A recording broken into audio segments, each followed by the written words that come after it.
All right, hello everyone.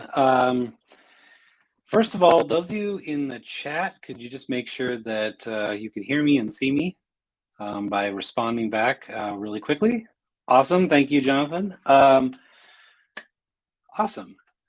This is the first time I've used this platform, so thank you all for being kind of my guinea pigs on this. So I think it's a really cool platform, though. That being said, you aren't here for Platform Review 101. You're here for productivity hacks. So what we're going to do is just jump right into it. Take a little bit of time to get familiar with the interface here in Crowdcast. No, Shannon, there will be no miracles today. But you can ask a question in chat, but they also have a ask a question kind of at the bottom, where you can actually start asking questions. And then I believe the way it works is everybody can then, if it's something that you do want to know more about and someone's already asked the question, you can upvote that question, and then hopefully I'm able to see it. So I will keep an eye out for that. And I think with that, we're going to get started. A little techno wizardry here.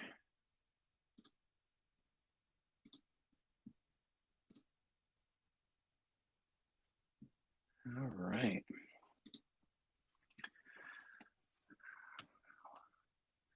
Well, as I said, you are here for productivity hacks. If you're here for something else, well, hang on, because I think there's some really cool stuff you're going to learn here today. Learn my navigation here. There we go. So first off, I want to thank our sponsors. So Collider, the Collider Foundation, as well as E1, or Entrepreneurs First. Entrepreneurs First is a great, almost federation of about 20 different organizations here in Southeast Minnesota that are really focused on putting our entrepreneurs first. So these are great organizations that provide all sorts of services, connections, education, space for many of our co-working spaces that are part of the E1 network. So it's just a really great group to be able to surface the resources that you need as an entrepreneur to succeed. So definitely check out their website and learn more about them. And Collider is proud and honored to be a member of the E1 network. So in case some of you don't know me, I'm Jamie Sundsbak. I'm the executive director of the Collider Foundation here in Rochester, Minnesota. I'm honored to serve all the entrepreneurs here in the Rochester area. We serve our entrepreneurs in 4 different ways. Ecosystem navigation, so working one-on-one with entrepreneurs to really understand what their problems are and then how we overcome them. We have space. We have 2 co-working spaces in town. We have education and events to kind of fuel our entrepreneurs and our ecosystem. And then we do storytelling with our Rochester Rising platform. So I like to call this productivity hacks, or how I deal with life. So first of all, we want to ask, why do we even care about productivity, right? There's sort of some tasks, we just sort of do them. Well, productivity is the difference between this person, right, who's just kind of like laying there on their laptop. That's how I feel. I think, especially today in the modern world, we're constantly blasted with stimulus, right? People that want things from us, expect things from us, and it's not just in your work life, it's in your personal life. It's just a lot coming at you all at once. And then, fortunately or unfortunately, there's several ways that people can now reach you. So there are electronic means, there's social media, there's email, text messages, all of this stuff. It used to be, someone would either have to call you or actually physically talk to you, or maybe write you a letter and you get it in like 4 to 6 weeks. So that's changed. So we're just constantly bombarded with stuff, which can really affect our ability to really focus on what matters. So I'm here to tell you there is a way. There's a way through all of this. That's the silver lining. I would say the warning I have for you is, every time I've sort of compared notes with very productive people, their schemes on organization and productivity are much different than mine. So I'm hoping through reviewing some of the items we're going to talk about today, that you just keep that in mind, that this may not fit with your particular workflow, and that's totally okay. But I'm hoping there are 2 or 3 things you can pull from this webinar to be able to integrate into your own practice. And I use that term very intentionally. I think as much as people have fitness practices or yoga practices or all these sort of practices, I think being being organized, being productive is really a very, you have to come to it through a lot of hard work, a lot of discipline. And so I just can't emphasize enough how you really, in order to make this work for you and really start to see the benefits, you're going to have to put it into place.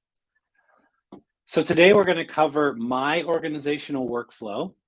We're going to go through kind of 3 broad tools that I use for organization that I really consider almost the holy trinity of organizational utilities. That's notes, email, and a good to-do list application. And then we're going to put it all together at the end to kind of show you what a typical day looks like for me. And hopefully for some of you that work with me in various roles, you'll understand a little bit more about how I do what I do. So through all of this is a very one-way thing for me. It's a little odd. I'm used to windows with a lot of people kind of peering in, a lot of faces peering in on me. So in this webinar, obviously feel free to ask questions at any time. I want to make this as interactive as possible, and I will be monitoring the chat just for any responses. So I'm going to try to leave time at the end for questions, but we'll see how it goes. So in the beginning, I had a really strange first job. No, it was not, doing complex surgeries, but it was working for Mayo Clinic, focused on doing a lot of genetic testing and then giving those results back to patients. And Mayo taught me very, very quickly that the disorganized mess I was as a junior and the senior in college had to change a lot, because now when we were working on projects, when we were diagnosing people, you had to really up your organization game. That was so critical, because now not only is there just a project falls through and that's okay, now this could be the difference between someone getting very pleasant news and very sad news. So I have just really continued, even though obviously my role doesn't involve patient care anymore, to think about how every decision I make, everything I do, I kind of trick myself and pretend that it's really tied to almost a life or death situation. And that allows me to continue to be more efficient and more productive even today. So for me, it all started with a book. I don't know if, let me know in the chat if you've read this book. It's called Getting Things Done by David Allen. I was given a copy of this book in the early 2000s. It's a good read. It's a really good way to start thinking about how you stay organized, how you stay productive. But when I read it, it felt very over the top. Like there was way too much information. And there was these crazy notions of once a week, you do this review on like a Sunday evening and you plan your whole week out. And more as I got into the entrepreneurial world, I realized that that's not realistic. I can't plan my whole weekend or week out. There's always going to be, massive issues that pop up, that fires I need to fight, which is going to throw off this whole organization scheme. So what I did is I took, the 2 or 3 great tips from David Allen and tried to kind of modify them and make them my own. So the first is capture, ideas you may have, meetings, anything that you can capture.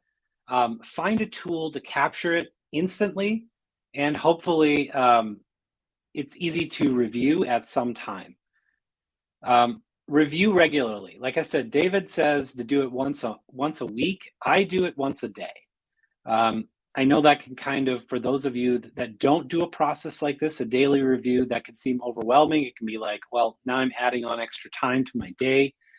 But I guarantee if you do it right, you'll actually end up cutting time off of your day somewhere else, and it should equal out. And I can tell you, it helps to lower your stress level rather severely. I think probably have, when I'm in a flow state and I'm using this process, there's really no stress. It's just moving from one task to the other. And then most importantly with anything, execute on it.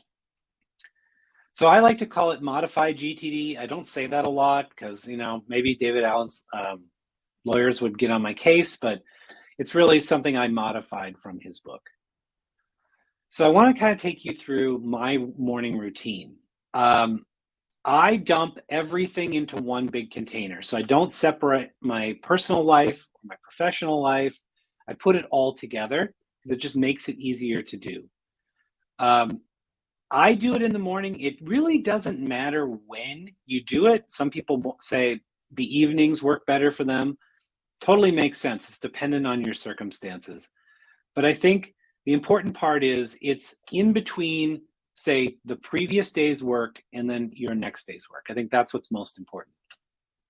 And you want to take time to really, spend 30 minutes to an hour really reflecting on the day. We'll talk about the importance of inboxes, going through your inbox and really looking at all the stuff you've collected over that time and doing the appropriate action with them. And I'll also say, I know this seems weird, but try to do this 7 days a week. I can guarantee you on Saturdays and Sundays or any days that you have off, it's not going to take an hour to do this. It's only going to take 15 minutes or half an hour. But if you can integrate your personal life in there too, I found it really makes for a lot less stressful weekends with the family because I can get a lot of stuff out of the way, little small projects at home and things like that. That really kind of clear the way for just a great day with my family. So really the focus begins with what I call inboxes. So every application that I use has an inbox, this sort of central location where everything kind of flows into. So for instance, my notes application that I use has an inbox. Obviously your email has an inbox. And then my to-do system that I call, that's called Things, also has that inbox. And I think it's just important to get all of that stuff into one central location so you can sort and prioritize it. Speaking of the sorting and prioritizing, I basically perform 3 steps when I'm sorting or prioritizing any inbox. So I usually start at the bottom, oddly enough. And I do that especially in emails because a lot of email applications are structured from newest to oldest emails.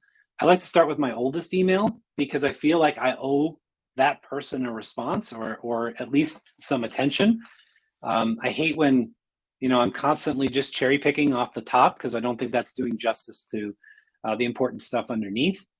So the first question I ask every time I touch anything in this system is, can I act on it in under 2 minutes? If I can act on it in under 2 minutes, I might as well just do it right now. Get it off your plate. Don't worry about filing or archiving or whatever. Just get it done and move on to the next thing.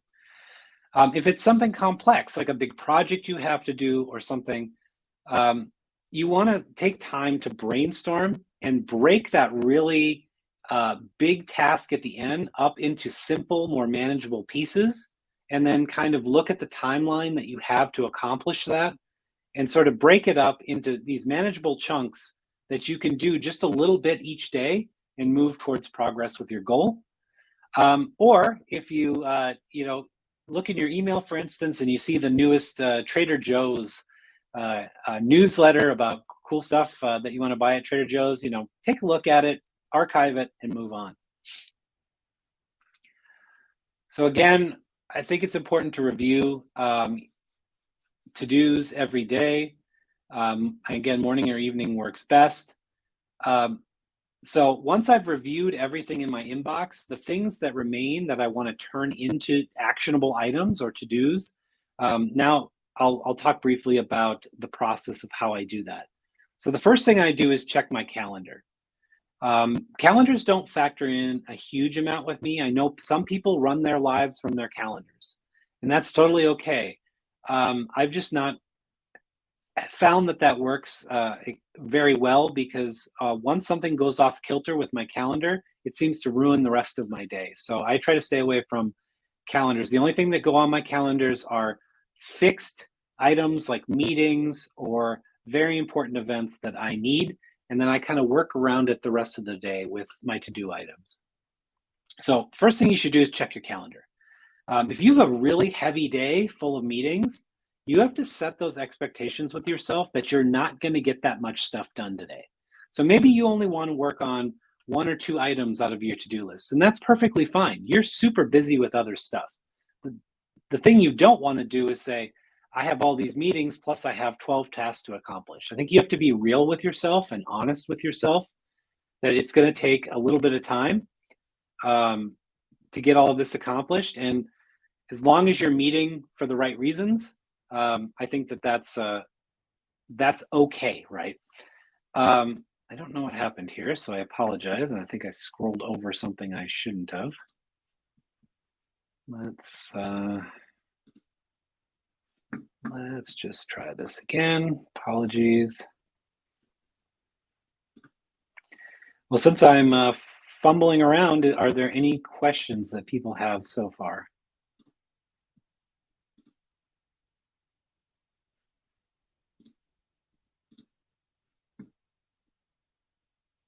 All right, I don't see any, so we'll just keep going. So what's the outcome of all of this? All the sorting, reviewing, assigning, to-dos. Really what you want to end up with is when you start your work for the day, you want a checklist for your day. You want to basically just have some sort of app or document that tells you, today I'm going to do all of this stuff and I'm not going to focus on anything else. And I'm going to have a really good and productive day.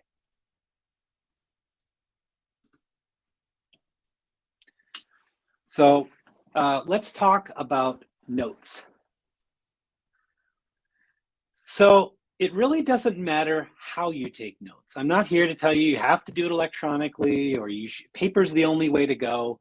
Really, the most important thing is you take notes. I have a lot of meetings with a lot of individuals, and I would say almost 50% of the time, the person I'm meeting with does not take notes. And that makes me super nervous, not only because I'm a really, anal obsessive person, but I feel like it's going to, unless they have great recall and a photographic memory, it's just not going to stick with them. And I can already sense in a meeting if things are going to fall through the cracks with that person. So I just, and also I think it's courteous, right? You're meeting with someone, you have an agenda. I think it makes the other person feel, important, right? That someone's actually taking notes based on what they're saying. So I think it's super important to take notes. And then because we live in the era that we live, I think that all notes, whether they're paper notes or they're electronic notes, need to be stored in some sort of searchable library. So let's talk a little bit about note workflow. So obviously, in my workflow, you need 3 things for taking notes. First is an input tool. We have our paper notebook. We have an application like Evernote or a Notes app or Apple Notes or OneNote. It really doesn't matter. Something you're taking notes on could be a text document. It could be Microsoft Word. Doesn't really matter. Just have something that's consistent and that makes sense for you. The important thing that I think a lot of people skip is you should have access to a library of your notes. There's many benefits of having a library of your notes. The first is searchability. So for instance, this week earlier, I was meeting someone who I thought I was meeting. I thought I was meeting them for the first time. I ended up going back in my Evernote and just throwing their name in just to see if I've ever met with them. And I found that actually April 15th of 2019, I had met with them. So I was able to go into the meeting asking questions about stuff that we had that previous meeting about. And I think I kind of, blew her mind. She was like, wow, you remember that? And I'm like, sure, I remember that. I just have a really good memory. Well, obviously it's because I store all my notes in a library. Um, for those of you that choose to use paper notebooks, you're going to use your phone quite a bit to take a lot of photos. And so definitely think about that when you think about these workflows. The cool thing about modern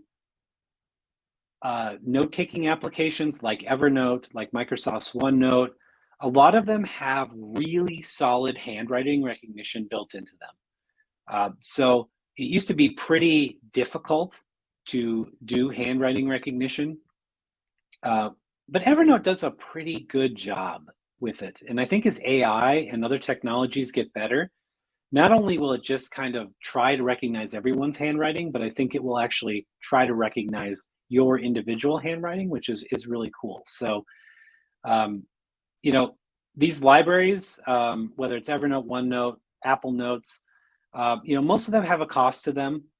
So just be aware that it costs a little bit, but I think that that tiny bit you're going to invest in one of these applications, note-taking applications, is going to pay off in the future. Plus, you have a great curated archive of everything you've done, which is really cool. The second thing would be to make sure that it's secure.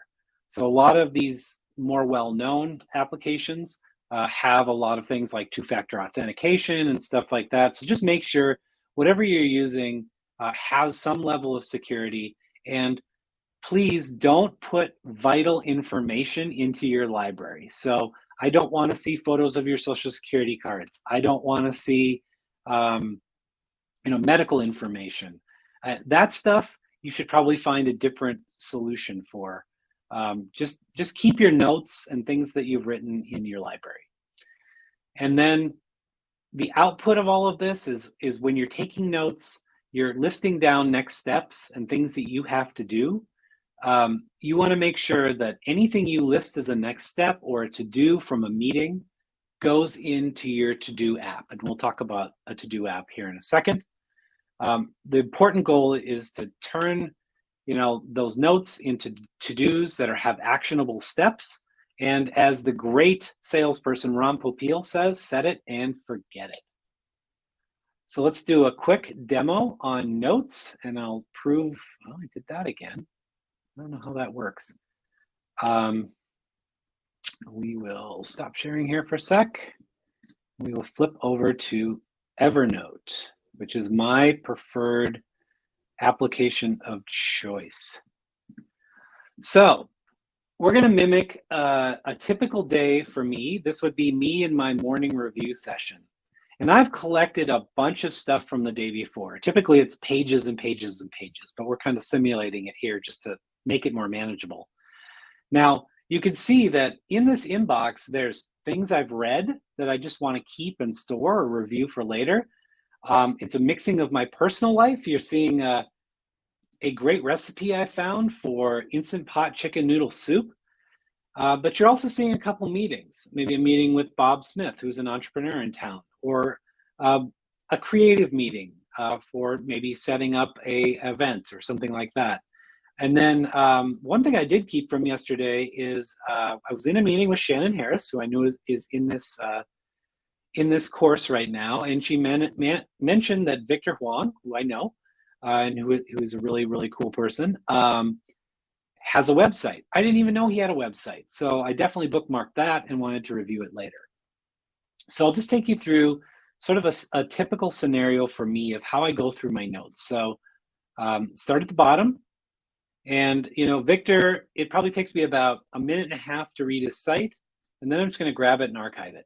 So it's done. Like it's searchable if I ever need it again.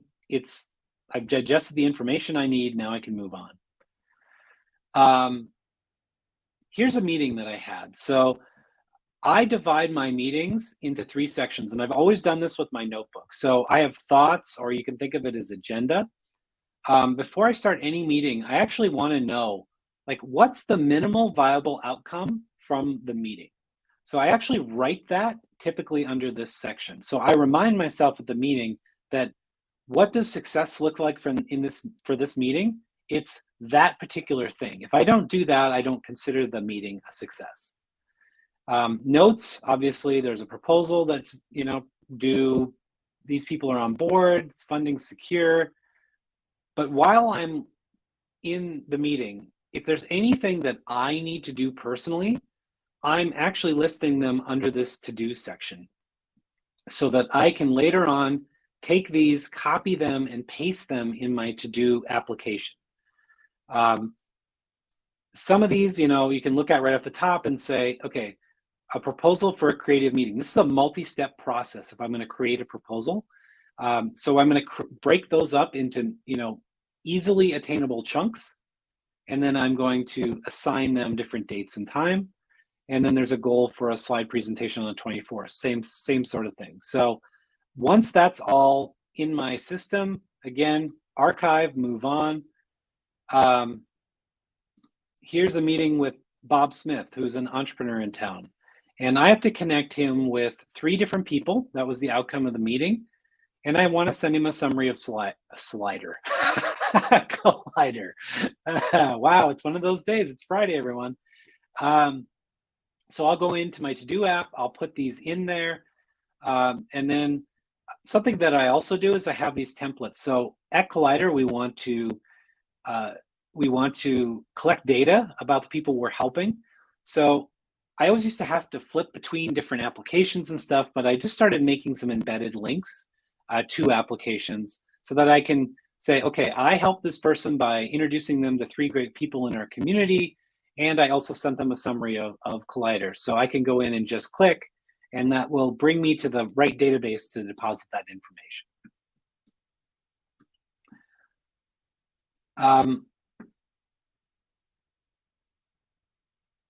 Let's see, Laura has a question, why we're putting these in archive. I do that, and you'll see that with everything I do, because at the end, I want what's known as inbox 0 across all of my inboxes. I don't want to see a lot of clutter, because I think sometimes clutter that you visually see becomes clutter in your brain. So I've found that by clearing my inboxes and just moving them to something called archive, it seems to, at least for my mind, declutter my brain a little and know that only what's there is what's important at that particular time, I guess would be my answer. Quickly for this, because I want to do that, these I use tags, and we're not going to talk about tags a whole lot, but I have a kind of a little, this is an inside peek into my life. I have a little, basically something I call food book, which is just interesting recipes that I find online. So I want to tag that because it's just easier to search, and then we archive that. Oops, I archived the wrong thing. Well, you get the idea. So at the end, you've got something very clean. You're done with your notes. You've translated everything you need into actionable to-dos, or you've archived it and it's gone. Again, it's always searchable, but it's off your plate. And what you see is this nice, clean 0 notes, which I love. All right, I'm going to switch back. I hope,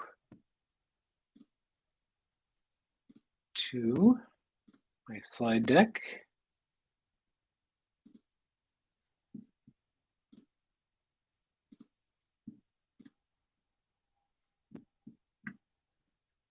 I don't know why that silly thing comes up every single time.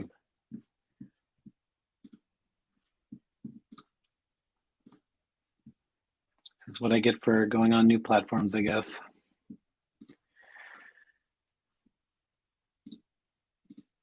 All right, so that was a demo of notes. Now I'm going to briefly talk about email. I think we all know how email works, so I'm not going to go into that, obviously. This is just a bit of advice. Again, your system is your own, but don't try to run your life from your email inbox. I know a lot of people, past associates I work with, just have their inbox and it's just full of stuff, and it's everything. It's their container for everything. And I just find that If people could justify it, it makes sense to them, but for me, it doesn't make any sense. I think it adds to that sort of mental cruft in your brain if you see just everything mushed together. But at the same time, I think you do tend to miss some things from time to time. I've seen numerous people, tell me they've never opened an email, and because I have some crafty email tracking software, I can see they did. But I think it's not anything malicious. It's not. They simply just looked at it and then it got lost in that mess, and they weren't able to respond. So if you're going to be the productivity guru, I know you all can be. Try to eliminate these fail points, these things that could happen where you actually drop the ball on a project or drop the ball on a response or an email chain. Um, you can't control everybody else, but you can control your own actions. So again, practice inbox zero. You want to try to practice that inbox zero, that every time you're reviewing or looking, especially in email, you're clearing out everything so that when you're out of that application, you have 0 emails in your inbox. And I do this in what I call harvesting my email. So again, much like we do in inboxes for notes or to-dos, you look at your options. So the first option here is respond. Again, if you can respond to something within 2 to 3 minutes, just go ahead and do it and it's gone. Make sure to archive that email. Gmail has a great feature that you can enable called send and archive. If you do that, by hitting send, everything's going to be archived right away. You're not going to have to take that additional step to archive. Anything in your email that can be turned into a to-do item, you want to make sure to capture that in your to-do application. Some to-do applications will provide you with like a secret email address that you can just forward your email into your to-do application. That's a perfectly good way to do it. I find that I like to boil down that email so I don't have to read it twice. And if I know there's 2 things I've got to do out of that email, I would rather just go into my to-do app and write those 2 things down, and then on my next review cycle, turn them into actionable steps that I can accomplish. Again, you might get a Trader Joe's email, read it, have fun, archive it, get it out of there. Now, the dangerous one is defer or snooze. So I love deferring and snoozing emails. That's kind of my thing. I don't want to see an inbox full of stuff. And so if there's something that's just going to take a little bit more thought and a little bit more time, I'm going to snooze it. In Gmail, Outlook, most of the major email platforms will allow you to do this. I have a personal rule, though, that once I defer an email, that I can't defer it again. And that's just a personal way, because you can keep kicking that can down the road, infinitely. I once had an email that was my LLC registration, or re-upping my registration with the state of Minnesota. And they send them in the fall, like they're super nice about it. And for some reason, I just kept telling myself, I'll do that tomorrow. I'll do that tomorrow. And all of a sudden it was December 15th. And I was like, wow, I really need to do that. So try to set up some hard and fast rule that if you're snoozing something, it's probably that next time it pops up in your email box, try to do something with it. So I just want to prove to you that my email box has nothing in it. This was a screenshot I took right before we came on here. And you can see that, again, like in Evernote for my note-taking, this is what I want to see when I'm done. Some people have rules and ideas of how frequently they should check emails. I personally could not care less how frequently you check emails. I think the important thing is when you enter into a session of checking your emails, you're using this process so that when you close your email, this is what your inbox looks like. I think that's the most important thing. If you're ever on a mobile device, sometimes you can't quickly, do a to-do action or something like that. That's where that snooze or defer comes in handy, where you can just say, okay, I'll be back in the office in an hour. I'll deal with it then.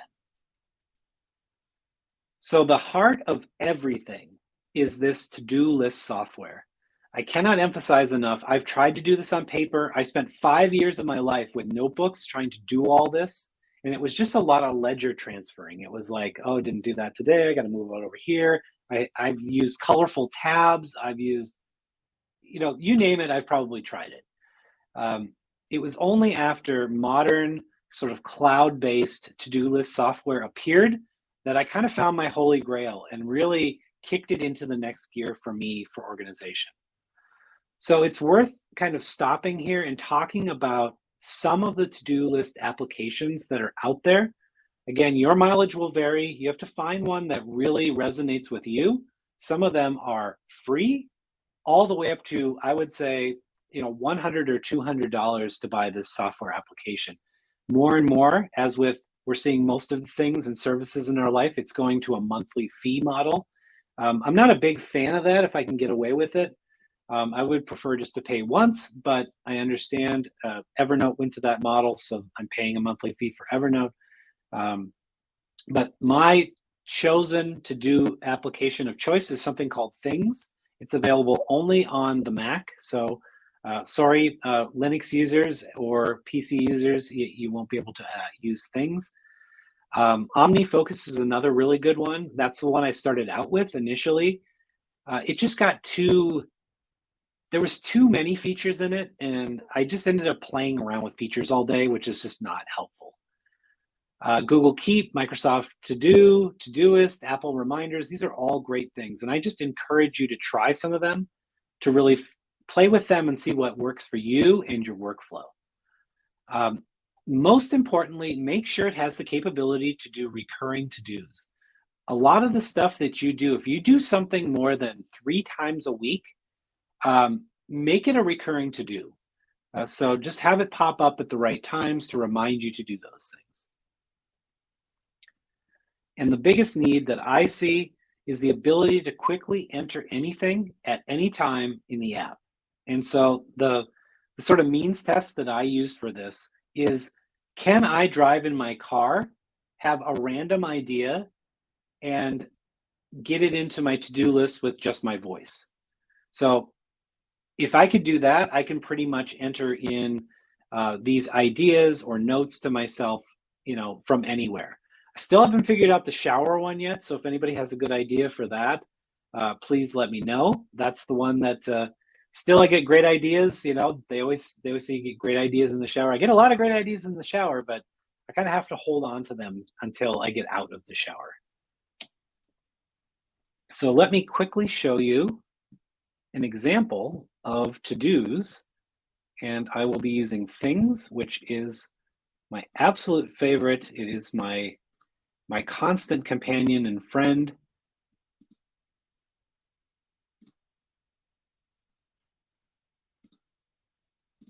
Okay, so the first thing I want to tell you is, don't look at this and get overwhelmed. This is when you achieve, your black belt in project, organization.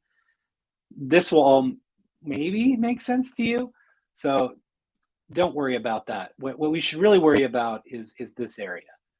So again, thinking in inboxes, here's some stuff I've, pretend this again as a morning review. And these are the things in my inbox. So recently I've taken a week-long trip to Utah. We ate a lot of, great food, but it was kind of, not good for us. So I want to make sure that we create a great family dinner this weekend that we can really enjoy. And what I typically do is I know that a family dinner, any sort of multi-step action that leads to an outcome that I haven't thought through quite yet and thought of all the steps, I'll just put a little note here to brainstorm it. So that just reminds me when I get to this inbox to say, okay, I've got to think of some steps to create the ultimate family dinner this weekend. And then this is a one-off. I remember I said, if you could do it in 2 minutes, just do it. So Jane, the entrepreneur in town, she wanted me to check in on something she's doing. So I can quickly now fire up my email and send an email off to her. And instead of going through this whole process, I can just simply click it and it's done. And yay for us.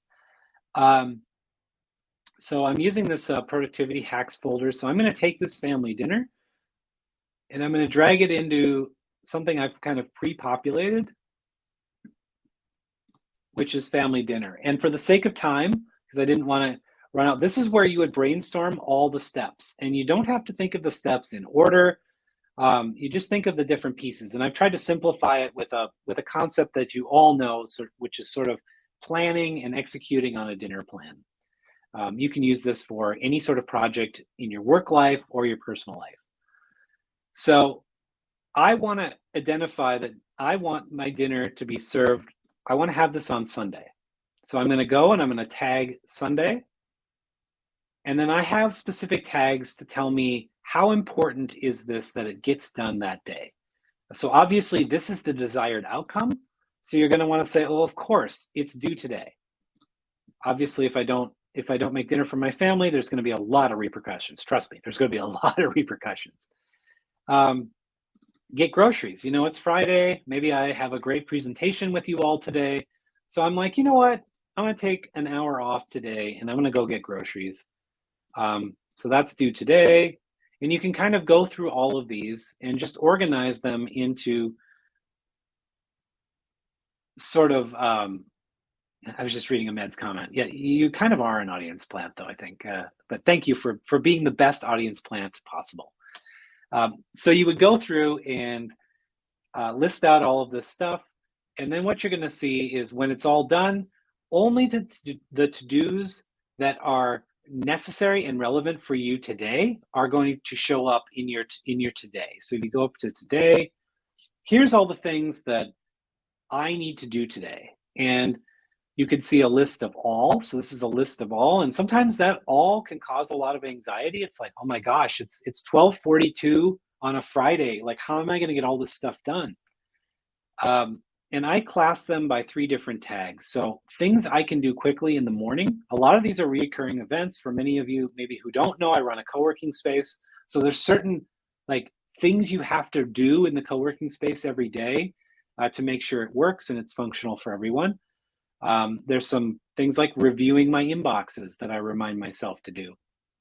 So if you look at just classifying what do I have to do this morning? Here are a bunch of tasks that I have to do. I've done most of these already. I wanted to leave them in here for the purposes of this example. And then every day we try to put out one social media piece in Collider. So when that's done, I can simply click it. And now it's done. Then we have what's due today. So these are the things that I absolutely want you to do. These are the things you've determined yourself that are the most important things you want to do today. Doesn't matter when you do them, that's up to you. The important thing is it gets done that day. And then what I like to do is give myself a couple of could do's. So these are things, if I can get through my get groceries, I did my final check on my presentation before I start. Obviously, I'm in the middle of giving my presentation. I've got some work for myself this afternoon. Once I do that, let's say I do all of these, then I like to jump into what I call the bonus round. So it's partially gamifying your day. But these are the things, or at least one thing, that I could do. It's not vitally necessary to do. It might be vitally necessary to do on Monday in the case of this particular item for getting meetings on the books with my board members. Right now, it's just a nice to do if you have time. And I guarantee you, if you can click all this off your list, you'll have made those sort of actionable steps moving forward on bigger projects. You'll be able to keep your personal life in balance, and then you'll be able to continually move forward with a lot of projects. Let me check. I'm checking on a question from Laura here. We will talk about that at the end. We will do that. And if we don't, please remind me. So let's jump back into the deck.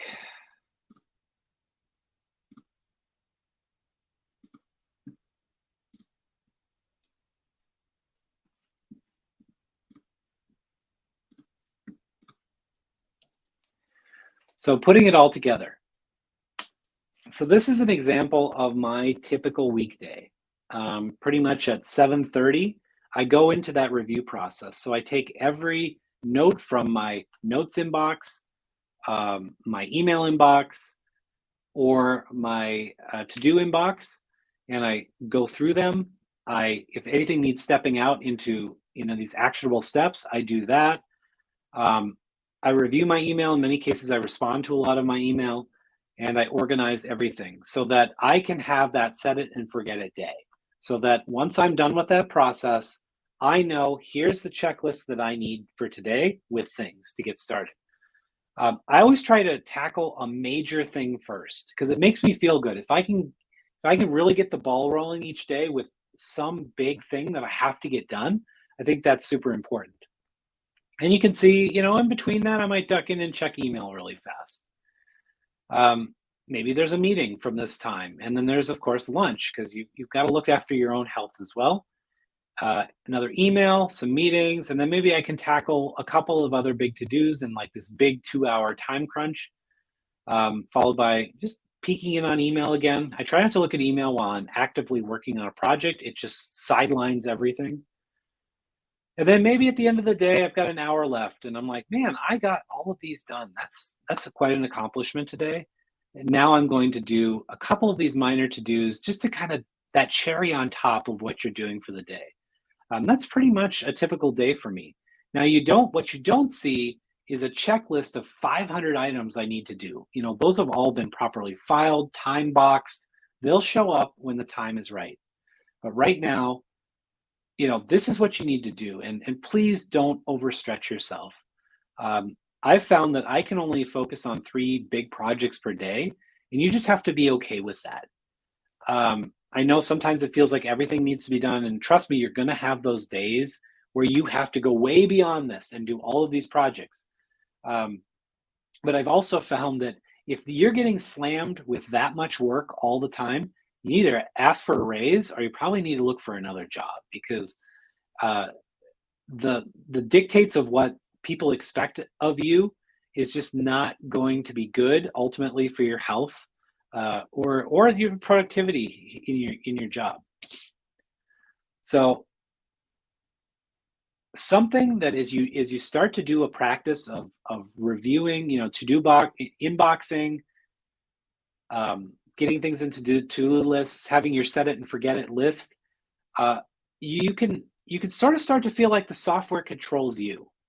And that's not what we're trying to do here. This is a tool that you can use for yourself to be more productive and to increase the productivity of, the people that you work around.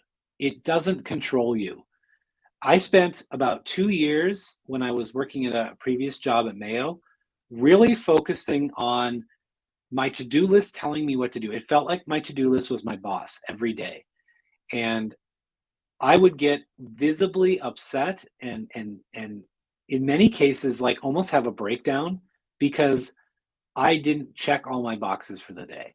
And that's really sad if you think about it. That's an overreach of technology. You want this thing to be a tool that you can use, but it does not control you. So I just want to say that if any of you get really inspired by this and you want to dive into this world and you're going to become the best productivity guru you can be, you have to realize that this does not control you. You control it. So you have to be okay. If you have those 3 items that you're going to do for the day and you only get one done because life happened, that's okay. And you'll find a way to rebalance the next day and everything's going to be fine. You've got to be able to tell yourself that and then, of course, rebalance it so that you can get that stuff done over the next day. So that's basically the intro to how my madness works. Feel free to contact me at jamie@collider.mn. I want to put in a plug for our next event that E1 has graciously sponsored, which is Top 7 Tech Tips for New Entrepreneurs, which is November 12th at 12 o'clock. And hopefully, same crowdcast. I think this worked actually pretty well. So we'll continue to use this for the foreseeable future. Thanks so much for your time, and I will answer any questions I can here in the next 10 minutes. Oh, thank you to E1 as well for this. And we can always end early if no one has any questions. Oh, so yes, Laura, I was just going there. Thank you. Um, let's see. How did your to-dos in your Evernote get to to-do list before you archived them? So what I would do, and I would show you that normally, but with screen sharing, it's really tough. I basically have both of those applications open, and I actually copy from Evernote and I paste into Things, which is my to-do app, into my inbox. That's basically how I do it. And then after that, I archive. Does that answer your question, Laura? All right, thank you. Um, there's a really cool feature on Crowdcast that if I was more with it, you can actually click start answering, and then it'll actually record that snippet of that question. And then when people watch this video later, they can actually click on it and actually get to the point in the video where you ask questions. I'm not that good yet. Hopefully over the next few workshops, we will get there.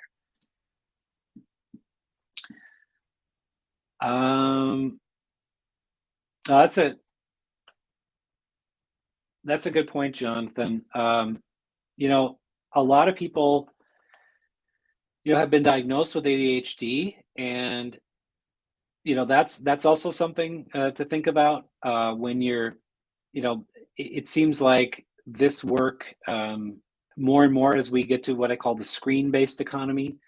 You can see a lot of issues cropping up with ADHD, and more people at a later and later stage of life are getting diagnosed with ADHD, I think, than ever before. So it's definitely something that you should think about. There's many different forms of ADHD, but you can definitely check out more information on that. Um, cool. Any other questions?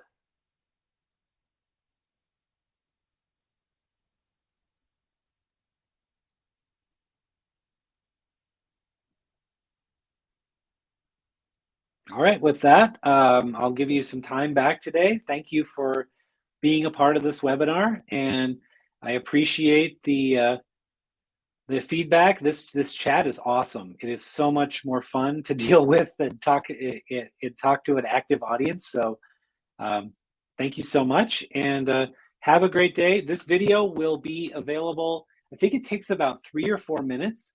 It'll be rendered, and then it'll replay instantly in the Crowdcast platform. For those of you that missed this, that might be listening to this right now, obviously you already know this, but it should kick you an email back that should say now it's available for viewing on demand. So for those of you that are watching this after the live presentation, thank you for viewing. And we will see you on for the next webinar next month. Take care, everyone.